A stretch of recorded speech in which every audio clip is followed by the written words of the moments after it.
Jawale mon bandiraɓe tedduɓe yeɓiyankoɓe Pinji TV min calmini on ɗo mbawɗon wonde dundi baba adama nde kala min bisimon kelle gadande roɓinde jayndeji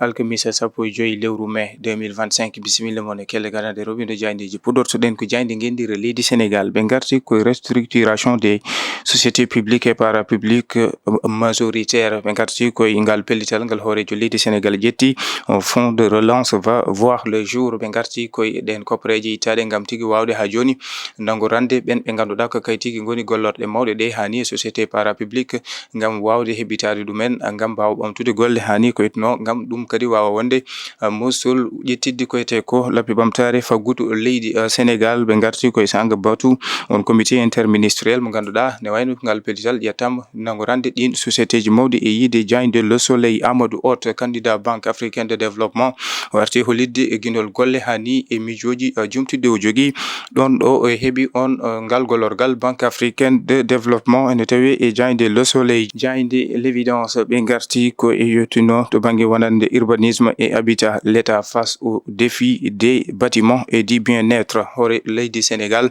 ne wayno ɓe garti ko yetno to banggue wonande caɗele teskade to banggue jargol kuuɓeji ɗo e lamorgu ngo sabiɓe politique ko abbi ujunere temedde nayyi kuuɓeji bâtiment ji ko poɗɗi ne wayno memde leydi kono kadi wawde ƴewtade ko yetno e alhaali ɗen bâtiment ji wonande maɗele ɗe ganduɗa ko ne wayno kewɗi duuɓi hani tawi to banggue wonande daragol mum wona hunde nde ganduɗa ana yaadi e to banggue wonande nden kay kisal rendo ngo ɗum kadi alay saago wawa ƴewtede e yiide wonande Diagne l'évidence Diagne info quotidien ɓe garti koye construction des bâtiments et ko yitno to banggue travaux publics Diomaye lance le jubanti du secteur kanko hoorejo leydi ndi warti e Sanga Batu jagorɗo ko yitno to banggue wonande caɗele teskade ɗo e lamorgo Dakar to banggue wonande ɗin bâtiment ji effondrement ji wonande teskadi ɗo e lamorgo ngo ha ɓuuri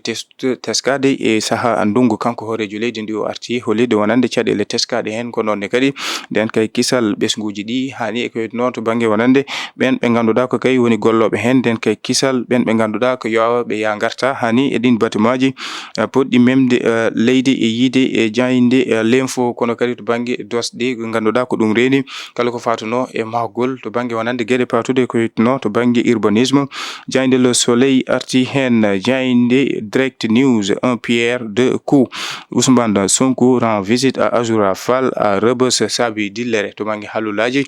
jaltal Ousmane Sonko yile yaade Azoura Fall toon to prison mo Rebeuss saabi ne wayno jiyande certude on Ousmane Sonko binoɗo wonande ma won gadiɗo ɓorade ngam habde ɓen ɓe ganduɗa ko haaloɓe biyatuji hay kaluji kumto rendi e tottidde kabaruji ɗi laaɓani ko kanko haddoro habde mumen ko on saaha o yelloyi omo ganduɗa ko Ousmane omo ganduɗa ko Azoura Fall kam e omo ganduɗa ko Kayré 220 ɗum saabi yiide Diagne direct news no wonande ko haalulaji certuɗi umorade e hunde ko woto ko mawɗo jagorɗo leydi Sénégal Ousmane Sonko e saaha mbo Azoura Fall woni toon to prison mbo Rebeuss Diagne point actu ɓe garti koye Barthélémy Diaz Bougane Gueye un duo attendu contre Sonko et Diomaye tippodiral hakkude Bougane Gueye kamɓe omo ganduɗa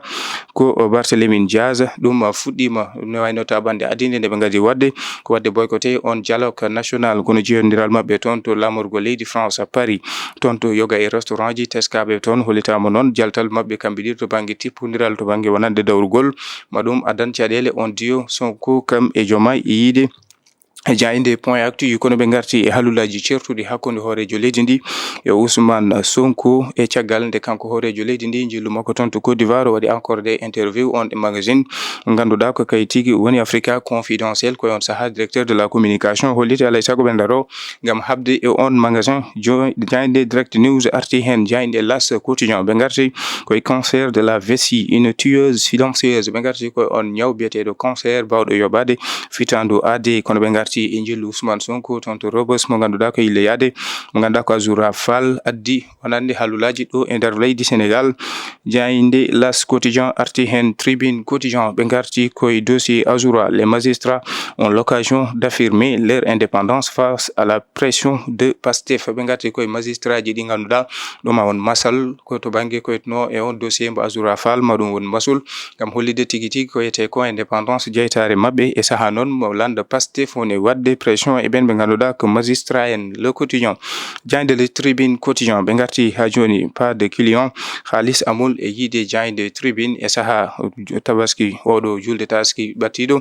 wayno ɓen ɓe ganduɗa ko yeeyoɓe jawdi taweteɓe darede kolleti caɗele ɓe jogui to banggue wasde yiide ɓen ɓe ganduɗa ko sodoɓe jawdi hani ɓen ɓe ganduɗa ko yeeyoɓe ko yete ko tissuji comti yiide ɗumen wonande ko ngakkiraɓe to banggue yiide ko yete ko clieneɓe aroɓe eɗen jeehe ƴeewoyto jayde libération jayde libération ɓe garti koye on effondrement tragique d'un immeuble R+5 à Ngor. Le parquet envoie le dossier en instruction. Ben ɓe ganduɗa ko on immeuble huɓere yandode toon to Ngor. Pape Momi Fall tawi ko kay wonno entrepreneur Mafal Dieng mo ganduɗa ko kay jeeyi on again to banggue wonande gasannoɗo leydi on machine hani o mo ganduɗa ko kay woni Cheikh Dieng mo ganduɗa ko kay dogdanno ɗum kamɓe kala ne wayno o saaha juge mo deuxiéme cabinet ne wayno dumbiɓe e saaha noon deɓe holliti wonande ɓe dewra ko yete ko homicide involontaire o mo ganduɗa ko kay woni le propriétaire jeenoɗo on galle waɗi porté plainte e saaha ni mo wadno pré yoga e bankuji gam hebde copreje wawde ha joni gollade on bâtiment saabi jayde libération holliti wonande on jeeɗon galle waɗi ko yete ko porté plainte jayde l'observateur ɓe garti koye Tahirou Sarr cité dans une nouvelle affaire kanko Tahirou Sarr ne wayno tumama e alhaali goɗɗo ko yitno noon to banggue société makko société Sofico mo ganduɗa alhaali ko biyetemedere milliard e ko fawi hakkude mum e état mo Sénégal kam e Coris Banque Internationale. L'observateur arti to banggue état de santé du maire des Agnam Farba Ngom saabi l'examen médical ne wayno yamirama e ummorade pôle judiciaire financé gam ƴewtade pôle omo ganduɗa ko kay tigui woni Farba Ngom cellal ɓandu mum beele yaltinde toon to Rebeuss e yiide jayde l'observateur jayde enquête quotidien ɓe garti koye gestion de la saisie des biens de Yaya Jammeh. La Gambie en plein tourbillon dillere toon to leydi Gambie ko fatuno e jeygol kala ko fatuno e jeeyi kanko Yaya Jammeh saabi ɓen ɓe ganduɗa ko toon to bowal guendire ngal leydi Gambie ɓe taƴi on commission spéciale ƴewtotoɓe kala ko yettuno e jeeyi Yaya Jammeh wawa yeyede on mo ganduɗa ko hoorejo leydi ndi Adama Barrow holliti wonande yafuya ala e ko yettuno e on fannu jayde enquête arti hen Walf Quotidien ɓe garti koye reddition des comptes les bons points de la traque ɓe garti koye on reddition des comptes maɗum won mosol moƴƴol gam tigui jertinde yoga e ɓe ganduɗa ko waɗoɓe gueɗe ɗe paabani ɗe ganduɗa gona moƴƴi ɗo e nder leydi Sénégal. Souleymane Keita économiste holliti ɗum ɗon maɗum won farsague ɓen ɓe ganduɗa ko investisseur étranger en mbawa arto e leydi Sénégal wadde investir. Maysa Babou économiste holliti ɗum ɗon ne maɗum dognu ɓen ɓe ganduɗa ko kay goni ɓe gona golloɓe hono ɗo tawete e dendagal yoga e golle maɗum dognu ɗumen artira ɓen ɓe ganduɗa ko homme d'affaires en mbawa tigui artude ɗo e nder leydi Sénégal wadde investir no hannirta ni yiide jayde Walf Quotidien jayde Sud Quotidien ɓe garti koye mobilité urbaine 1 an après la mise en scène du BRT ɓe garti e ko yitno to banggue le souffle électrique qui change Dakar. BRT on ngol on ya garta mo ganduɗa ko kay garɗini lamorgo leydi Sénégal ɓe garti e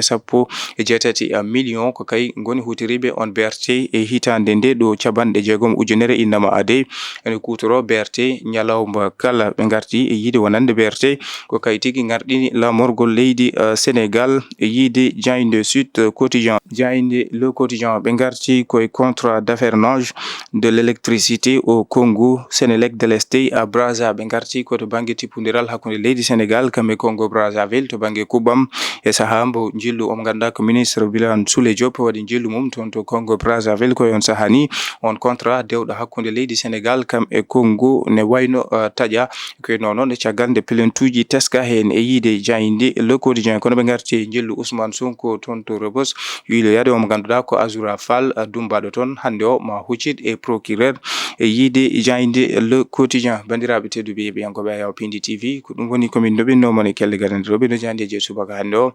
min dokka on aadi aljuma janggo so hawre weledal.